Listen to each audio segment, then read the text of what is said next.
ಸ್ವಾಗತ ಸ್ನೇಹಿತರೆ. ನಿಮಗೆ ಅಥವಾ ನಿಮ್ಮ ಸಂಬಂಧಿಕರಿಗೆ ನಿಮ್ಮ ಮನೆಯಲ್ಲಿ ಯಾರಿಗಾದ್ರೂ ಎಷ್ಟೇ ಗುಳಿಗೆಗಳು ತಿಂದರೆ BP, ಶುಗರ್, ಕೊಲೆಸ್ಟ್ರಾಲ್ ನಿಯಂತ್ರಣಕ್ಕೆ ಬರ್ತಿಲ್ಲ ಅನ್ನೋದಕ್ಕೆ ಕಾರಣ ಅವರ ಆಹಾರ ಶೈಲಿ ಅಥವಾ ಅವರು ಕೊಟ್ಟಿರೋ ಗುಳಿಗೆಗಳು ಮೇನ್ ಆಗಿ ಕಾರಣ.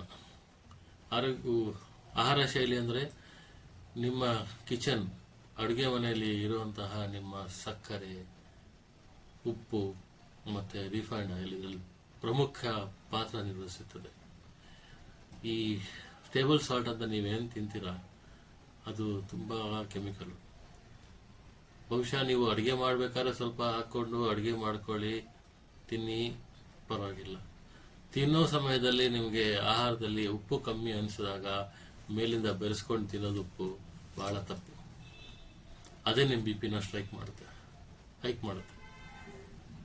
ಅದ್ರ ಬದಲಾಗಿ ನೀವು ಪಿಂಕ್ ಸಾಲ್ಟ್ ಅಥವಾ ಬ್ಲ್ಯಾಕ್ ಸಾಲ್ಟ್ ಉಪಯೋಗಿಸಿ, ತೊಂದರೆ ಇಲ್ಲ.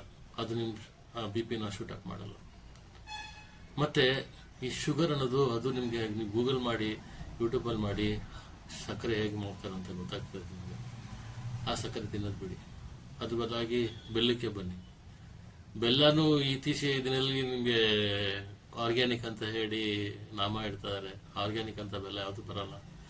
ನೈಸರ್ಗಿಕ ಬೆಲ್ಲ, ನೈಸರ್ಗಿಕವಾಗಿ ಬೆಳೆಯೋ ಫ್ರೂಟ್ಸು, ವೆಜಿಟೇಬಲ್ನ ಆರ್ಗ್ಯಾನಿಕ್ ಅಂತಾರೆ. ಬಟ್ ಕಬ್ಬನ್ನು ಹೇಗೆ ಬೆಳೆಸ್ತಾರೆ ನಿಮಗೆ ಗೊತ್ತು, ನೈಸರ್ಗಿಕವಾಗಿ ಬೆಳೆಸ್ತಾರೆ.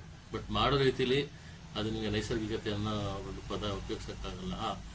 ಕೆಮಿಕಲ್ ಫ್ರೀ ಬೆಲ್ಲ ಅಂತ ಹೇಳ್ಬೋದು, ಅದನ್ನು ತಗೊಂಡು ಬಳಸಿ. ಅದು ಇಲ್ಲೋ ಬೇಡ ನಿಮಗೆ ಈ ಸಿಹಿ ತುಳಸಿ, ಇಂಗ್ಲೀಷಲ್ಲಿ ಅದನ್ನು ಸ್ಟೀವಿಯಾ ಅಂತಾರೆ, ಅದನ್ನು ಬೆಳೆಸಿ. ಅದು ಬದಲಾಗಿ ನಿಮ್ಮ ಯಾವುದು ಸಿಹಿತನ ಮಾಡೋದಕ್ಕೆ. ಮತ್ತು ಈ ರಿಫೈನ್ಡ್ ಆಯಿಲ್ ಅಂತ ಏನು ಬಳಸ್ತೀರ ನೀವು ಅದನ್ನು ಬಿಡಿ. ಅದ್ರ ಬದಲಾಗಿ ತುಪ್ಪ ಬಳಸಿ, ಪರವಾಗಿಲ್ಲ. ಈ ಮೂರು ಮೇನ್ ಕಾರಣ ನಿಮ್ಮ BP, ಶುಗರ್, ಕೊಲೆಸ್ಟ್ರಾಲ್ ಕಂಟ್ರೋಲ್ ಆಗದೆ ಇರೋದಕ್ಕೆ. ಮತ್ತು ನಿಮ್ಮ ಆಹಾರ ಶೈಲಿ ನಾನು ಹೇಳ್ದಂಗೆ ಟೈಮ್ ಟು ಟೈಮ್ ತಿನ್ನಿ, ಲೇಟ್ ಮಾಡಬೇಡಿ.